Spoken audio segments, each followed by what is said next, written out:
سرکار دو جہاں صلی اللہ علیہ وسلم نے مومن کے بارے میں آپ نے کیا ارشاد فرمایا کہ المؤمن غر کریم والفاجر خب اللئیم، کہ مومن جو ہوتا ہے وہ شریف ہوتا ہے، بھولا بالا ہوتا ہے، والفاجر خب اللئیم، لیکن منافق گناہگار وہ کیا ہوتا ہے؟ دھوکے باز ہوتا ہے۔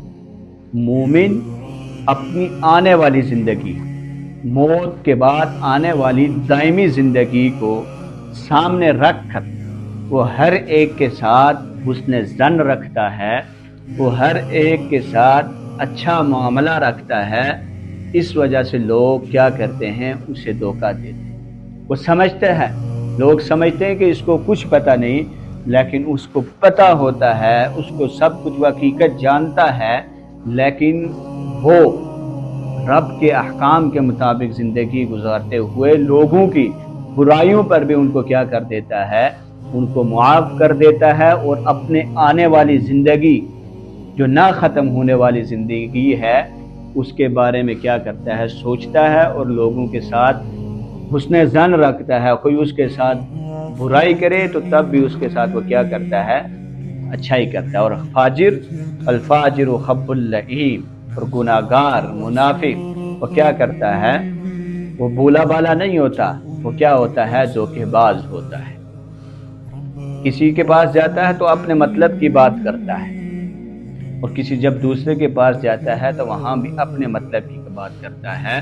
اور اگر کوئی اس کو دھوکہ دے دے تو وہ اس تاک میں رہتا ہے کہ کب مجھے موقع ملے اور میں فلانے آدمی کو جس نے مجھے دھوکہ دیا میں اس کو دھوکہ دوں۔ حدیث مبارکہ میں آتا ہے کہ وہ منافق آدمی، دھوکہ دینے والے آدمی کو قیامت کے دن جنت کے قریب بلایا جائے گا۔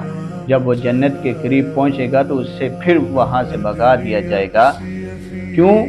اسے کہا جائے گا تو بھی لوگوں کو کیا کرتا تھا؟ دھوکہ دیتا تھا، دنیا میں لوگوں کو دھوکہ دیتا تھا، اپنے مفاد کی بات کرتا تھا۔ آج قیامت کے دن تجھے جنت کے قریب لا کر تجھے واپس بھیج دیا گیا، تجھے دھوکہ دے دیا۔ کیوں؟ کہ تیرے اعمال کا نتیجہ ہے۔ اس لیے زندگی میں جو کچھ بوگے وہی آخرت میں کاٹو گے۔ اچھے اعمال بوگے تو اس کا صلہ جو ہوگا وہ اچھا ہوگا۔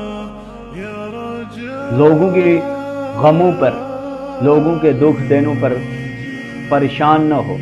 یہ دنیا ہے ہی مصیبتوں کا گھر۔ دنیا میں کوئی ایسا انسان نہیں جو اس مصیبت سے پاک ہو، اور یہ دنیا ختم ہونے والی ہے، مصیبتوں کا گھر ہے۔ اس دنیا میں تمہیں راحت کبھی نہیں ملے گی۔ اس لیے لوگوں کی اذا رسانیوں پر، لوگوں کی تکالیف پر، لوگوں کے نازیبا الفاظ پر غمگین نہ ہوا کر۔ معاف کرو۔ معاف اللہ رب العزت کی صفت ہے۔ جب معافی کو عام کرو گے تو اللہ اس کی برکت سے تمہاری دنیا کی زندگی اور آخرت کی زندگی بھی آسان فرما دے گا۔ دعا ہے کہ اللہ رب العزت ہمیں حقیقی معنوں میں دین اسلام کو سمجھ کر اس کے مطابق زندگی گزارنے کی توفیق عطا فرمائے۔